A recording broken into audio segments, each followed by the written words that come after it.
Assalamualaikum warahmatullahi wabarakatuh.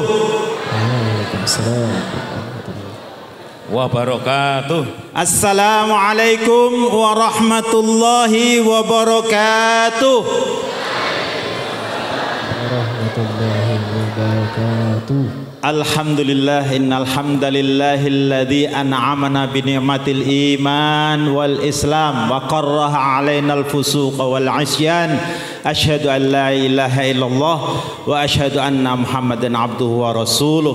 Allahumma salli wa sallim ala sayyidina wa habibina wa maulana Muhammad wa ala alihi wa ashabihi wa man tabi'ahu bi ihsanin ila yaumiddin.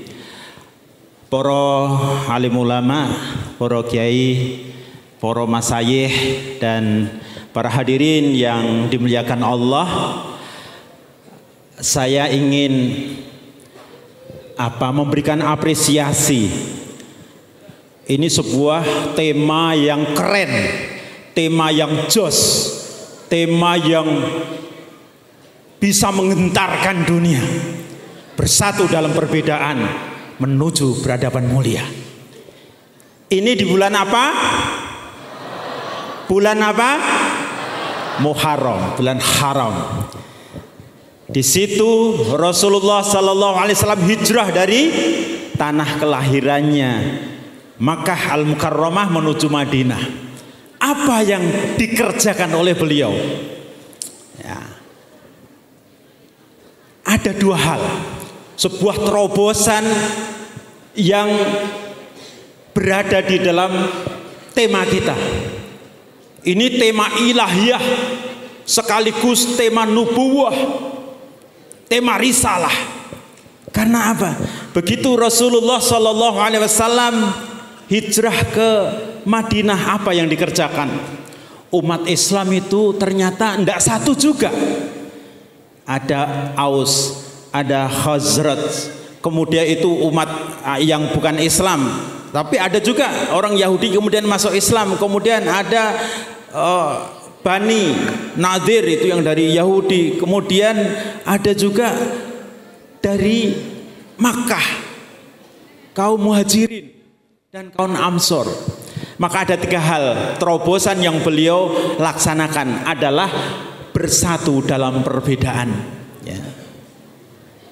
Waktu itu di Madinah sudah ada umat Islam, tapi berbeda suku. Kedatangan suku lain lagi dari Bani Hashim dari Makkah, kemudian dipersatukan, dipersaudarakan sebagaimana tadi dinyanyikan oleh MC kita. Kita ini sedulur, kan gitu. Yang kedua adalah membina masjid sebagai pusat peradaban, pusat pendidikan, pusat dari segalanya. Kemudian yang ketiga apa? Peluang ekonomi tadi. Ya. Peluang ekonomi, yaitu mencari pasar. Bagaimana sekarang kita membina ekonomi sebagai realisasi yang disampaikan oleh Ustadz Nur Khalid tadi.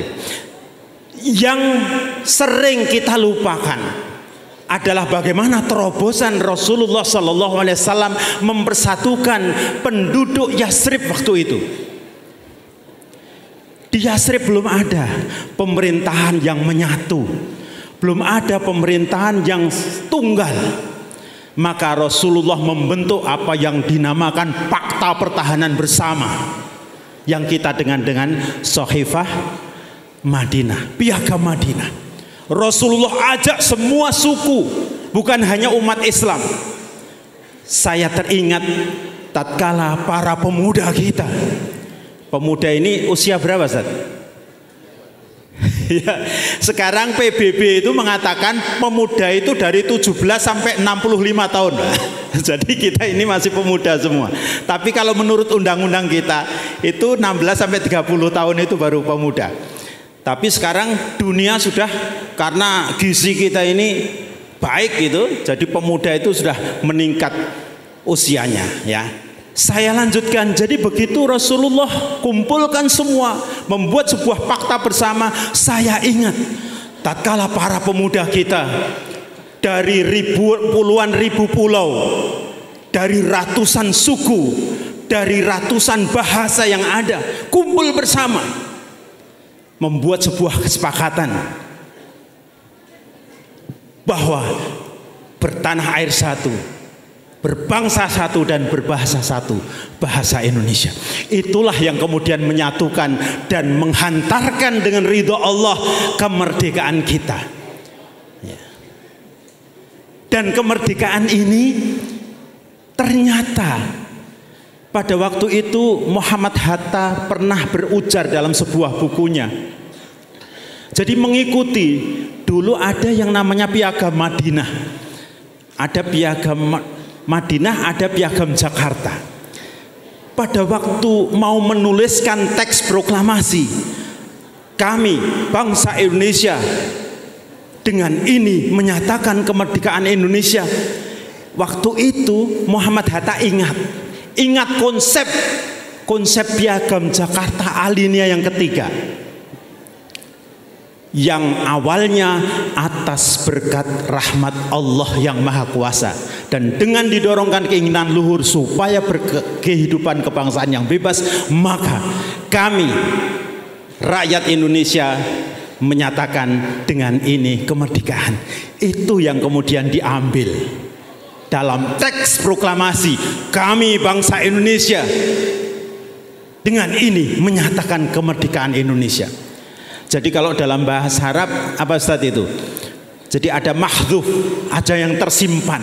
Dengan ini itu dengan apa? Ternyata Bung Hatta memberikan sebuah penjelasan yang maksud dengan ini itu dimulai dari atas berkat rahmat Allah yang Maha Kuasa dan dengan didorongkan keinginan luhur supaya berkehidupan kebangsaan yang bebas, maka kami bangsa Indonesia dengan ini menyatakan kemerdekaan Indonesia. Nah, saya nggak takbir karena apa? Ini masih 2 menit ya, saya akan terangkan apa yang saya baca dari sejarah. Ini kaitan dengan sanad takbir, takbir dan merdeka. Jadi Hadratus Syekh Hasyim Asy'ari 3 bulan setelah kita merdeka, di Surabaya mulai kedatangan penjajah-penjajah baru yang mau menguasai. Kemudian muncullah apa yang kita kenal dengan fatwa dan resolusi jihad, yang sekarang kita peringati menjadi iki apa? Resolusi jihad menjadi hari santri.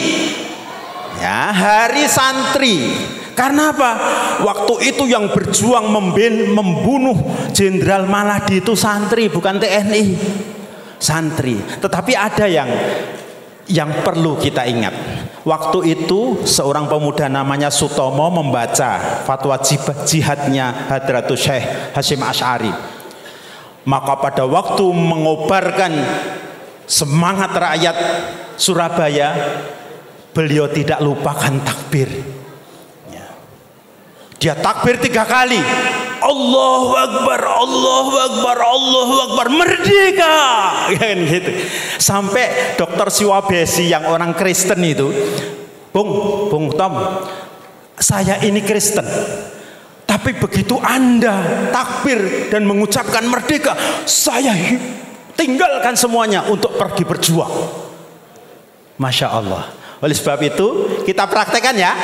Untuk menutup ceramah saya ini tinggal berapa detik ya? Kita takbir 3 kali, terakhir Allahu Akbar ya.